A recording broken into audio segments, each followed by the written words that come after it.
I'm a single mom in my 50s with one daughter. I got very lucky in that I bought a home in the Bay Area nearly 30 years ago for around $230K before the tech boom, and now the house is worth about $1 million. I have a 23-year-old daughter Camila who grew up in that house, and she moved out last year to go live with her boyfriend. I've never explicitly told my daughter the house will be yours, nor has she asked anything about it, but just sort of common sense, that's my daughter. Who else would I give it to? One important note. There are 2 homes in the neighborhood that are owned by lower middle class people, me and a neighbor who's been here as long as I have. Otherwise, our neighbors are engineers and software developers.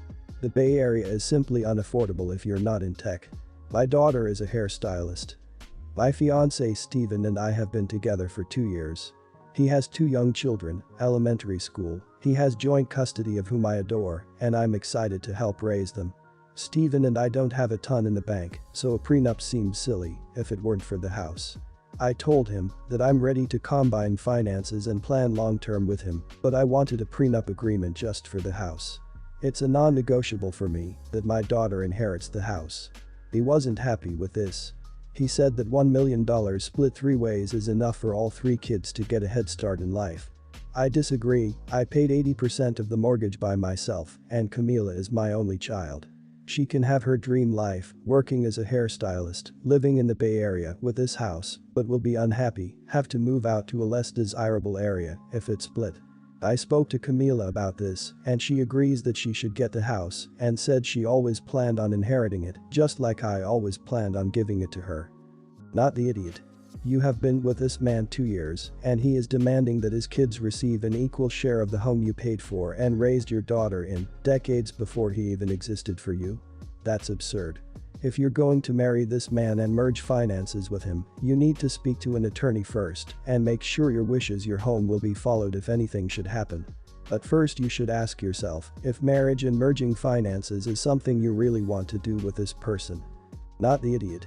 The house was purchased 30 years ago, long before you met Steven, and it is your separate property.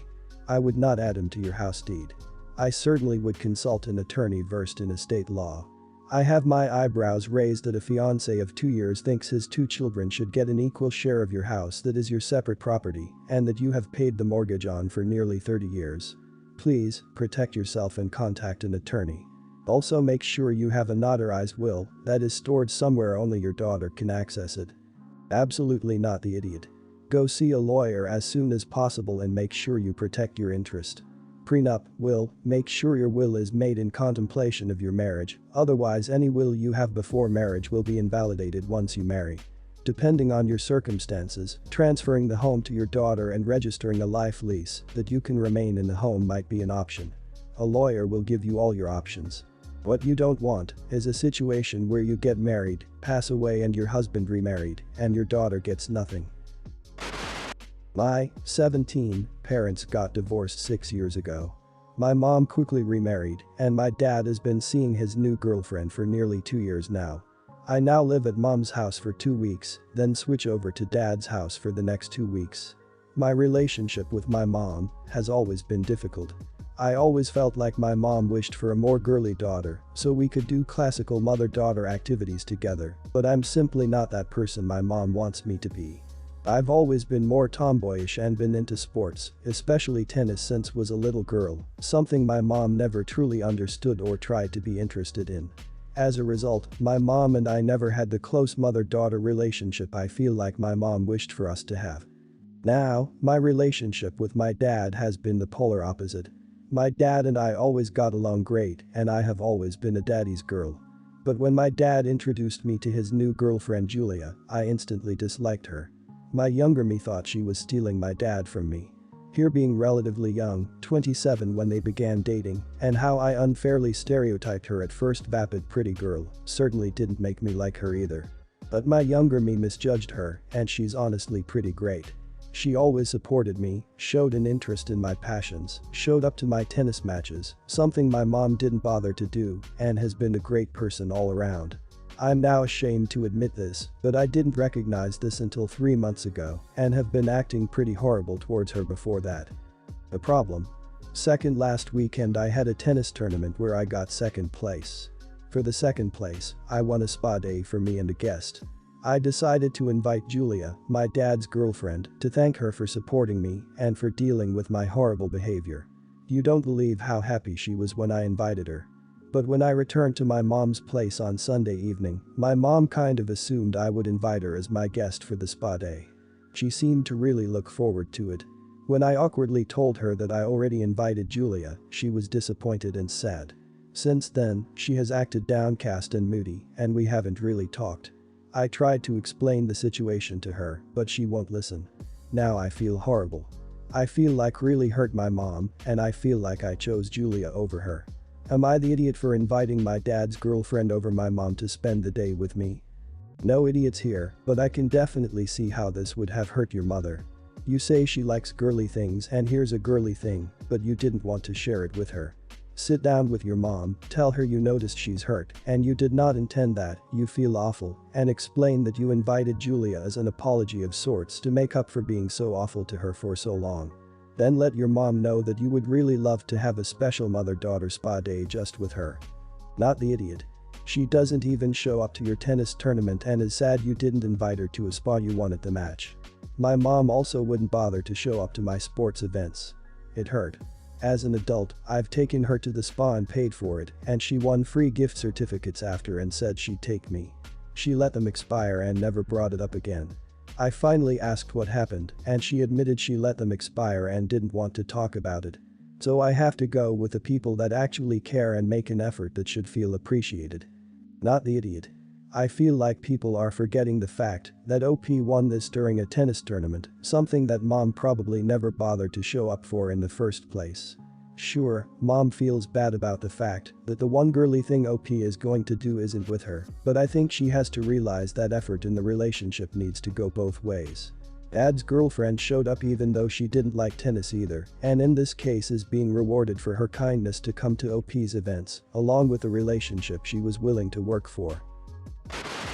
So the other day I, 30, got lucky and managed to get hold of a PS5, which are like gold dust in the UK at the moment. The console finally arrived the other day and was left with my neighbor. I knocked on the door, thanked them for taking the parcel and exchanged some pleasantries. When she casually asked if it was anything nice, I told her it was a PS5. We had the usual small talk and I went back inside, thinking nothing of it. Later we had a knock on the door from her husband, 38-ish. He said that his wife had mentioned I'd gotten a PS5 and they wanted one for their 7-year son. It was all his son wanted this year, and it's been a tough year for him as he's not been able to see his friends much, so would I consider selling it to them for what I bought it for? I said I understood, but I really didn't want to sell it as I was looking forward to playing it. That's when things got a bit weird. He huffed a little and said Christmas should be about kids and I should really consider how hard it's been for them and offered me an extra £50. I said I wouldn't be selling it for any price. He left, but said he hoped I'd reconsider as you and I are a bit old for video games anyway and walked off. End of story, I thought. The next day, he comes over again, this time with his son. He said his son really wanted to see the PS5 he had heard about. The boy then said to me that's what he really wanted for Christmas and hoped Santa would get him one. I replied that hopefully he would, but it's really busy for him this year, so he might have to wait a little longer for it, but if not, I'm sure he'd get something nice instead. Another day passes, and my fiancé said they had posted something weird on social about how they had thought 2020 would have made people less selfish and more giving, but they were disappointed in their neighborhood, which had forgotten community spirit. My fiancé asked if I should sell them the console, just to keep the peace. Later in the day, they came around again to tell me that I had promised their son he'd be getting a PS5 for Christmas, and now it would be ruined if he didn't get one. She said that I am an adult and should be thinking of kids at Christmas, not acting like one playing video games, and that I was being unbelievably selfish and cruel. He added that he didn't know how we could enjoy Christmas knowing we were horrible people that had ruined a 7-year-old's Christmas. I've also heard from some people on the street that they've been talking crap about us to people, though most neighbors are just staying out of it. My fiancé just wants to keep the peace, my parents think I should give it to the kid, and my friends are split. Am I the idiot for keeping it? Not the idiot. I have 3 kids and can't even imagine the nerve of this family. Do they go through all their neighbors' homes to see if they have anything that would make their kid happy, then pester them about giving it to them? Their behavior is getting to a harassing point. If they mention it again, I'd tell them to stop. You said no. No one is required to give their stuff to the other people. If the kid is upset, it's because the parents have made it seem possible he could get a PS5 for Christmas when it won't happen. Not the idiot. Seriously, you're definitely not at fault here. The parents are awful by promising something they couldn't get for certain, being butthurt about it on social, and using their own child to try and manipulate you. What would have happened to the child if you couldn't manage to get an PS5? Would Christmas be ruined for the child as well? The kids didn't do anything other than listen to their parents lie out of their means. I think that the parents are mostly blaming you so they can deflect their own failure. Wow. You live next to some major idiots with no boundaries or sense of shame to repeatedly visit you and beg for your property. Using their child's feelings as a guilt trip. I'd have no problem saying this to them, either. Who are these shameless people? Their kid is their problem, and maybe Santa should put in the legwork you did to acquire a PS5. Since when is pleasing their kid and ensuring his happy Christmas your problem? Not the idiot. And tell this father the conversation is over. I recently miscarried at 12 weeks. The pregnancy was unplanned, but my husband and I were planning on keeping it as we are both financially secure enough to have a child. My husband was disappointed, but my mother-in-law is devastated. She has been inconsolable and has called me multiple times crying. The issue is that I'm not upset about it at all. I really didn't have enough time to get attached to the idea of being pregnant, as I only knew for sure about 3 weeks before the miscarriage.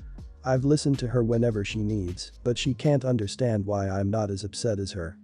The last straw came when my husband casually brought up a Zoom call mother-in-law is organizing for the baby's memorial. We're still in lockdown, so in person is out of the question, thank God. She wants to invite a lot of their large close-knit family.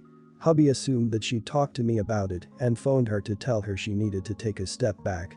She blew up at him and called me cold and unfeeling and asked what mother wouldn't mourn the loss of their child. In my eyes, I'm not a mother and I don't have a child. I miscarried a blob of cells. To me, it's the equivalent of crying over my period every month. I understand not everyone feels like this and I want to be sympathetic, but a memorial is way beyond my comfort zone. I've refused to let it go ahead and she's been radio silent since. Husband is beyond stressed already from dealing with her, and I think her grieving needs to take a back seat for a while. Am I the idiot? Not the idiot, and your mother-in-law is weird. At 12 weeks, a lot of couples haven't even told family about the pregnancy yet, as miscarriages are so common in the first trimester. Plenty of women miscarry without ever knowing they were pregnant. Having a memorial service for a 12-week pregnancy is not a thing. I'm sorry you and your husband are having to deal with this. Glad you're doing okay. When or if you get pregnant again, you might want to keep the information to yourselves until 16 weeks or so. Not the idiot, she's out of line. You have a slight husband problem, too. He really needs to take the lead at healthy boundaries setting with his mom. I am grateful he called her to tell her step back. I think this is a good time for you to talk privately with him on your mutual boundaries with her. This is a good time for you and him to really look at the roles of her. At a minimum, she is now completely on the outside of any information until you are ready to share. Lastly, sorry this is happening. That's intense. Not the idiot. Her being upset is okay. Her being upset is understandable. You not being upset is also okay. My wife would be devastated. We've been struggling with infertility for about 3 years now, but that doesn't mean everyone is or should be. Her being upset that you're not upset and calling you cold and unfeeling is not okay. Her being upset does not make her lashing out okay. Her grieving does not need to include you, and you should not feel obligated to endorse it, much less participate. Criticizing you for not feeling how she does is unacceptable. This happened a while back, but I, 16, still get disapproval over it. A year ago, I was involved in a car accident that left me with scarring and third-degree burns, including on my face.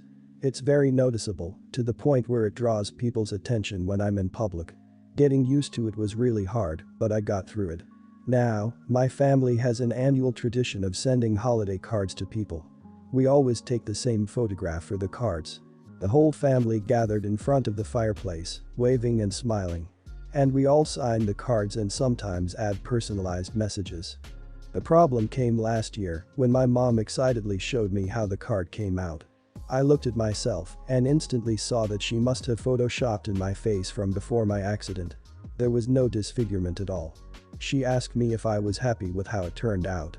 I was just upset and confused and might have gotten emotional. It made me feel like she didn't accept what I looked like now. My mom was hurt by my reaction, saying she was sad I didn't appreciate her paying to get my appearance fixed. She said this would be better for me, as it wouldn't lead to people raising questions when they received the card from us. Not everyone we send the card to knows about my accident, since it includes acquaintances and clients from my parents' work. I said that it would be even weirder if we kept sending cards with my old appearance, and then people would get shocked when they saw me in real life. But also, I didn't want to hide what happened to me or pretend it didn't happen. My dad said he understood where I was coming from, but that it would be easier to appease my mom as she had meant it as a nice present to me. My brother, 20, was even more upset than me, and I heard him loudly arguing with my parents late at night. In the end, my brother and I both refused to sign the holiday cards that were sent out. This was significant because we usually wrote long messages to some family members and friends.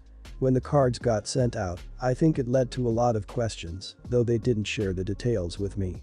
All I know was my mom said the cards didn't perform well and caused drama, and how she was disappointed my brother and me refused to sign the cards. My mom still brings it up all the time, and my brother left after the holidays, so I feel like no one's on my side. Was I the idiot for not signing the cards? Not the idiot. Just joined this to say that you rock. You have owned what's happened to you, and I'm sorry you got hurt, and you have the bravery to stand up and say this is me now. And I bet every part of you is absolutely stunning. In a world obsessed with some airbrushed lie of perfection, you are a beacon of sanity. Your sense of self-worth should be rooted in what an absolute boss you are, and to have stood up for wanting the true you to be represented is deserving of genuine admiration. Your parents should be proud of what a mature and special person you are. Not the idiot. But your mom is. Her only appropriate response to you raising your issues was an abject apology and a long talk where she listened to you. Not to double down on it. The next time she tries to bring it up, I'd say this is a very painful subject for me. I'm not available to talk about your issues with my appearance any longer. Then change the subject and or leave. Find something you feel comfortable saying, then just repeat every time she starts. Good luck. You sound like you are thoughtful and mature. Not the idiot. Your mother was clearly making choices to suit her own personal comfort, not yours, and despite offending you, she continues to make this about herself and her disappointment. It's too late to fix the card, but someone needs to tell her to knock this crap off, and if she won't take your feelings necessary, it should be your father. Dad seems to want to keep the peace, but it's your mom who is rocking the boat, not you, and the price of peace today will be a lack of any healthy relationship when between you and your folks when you are an adult.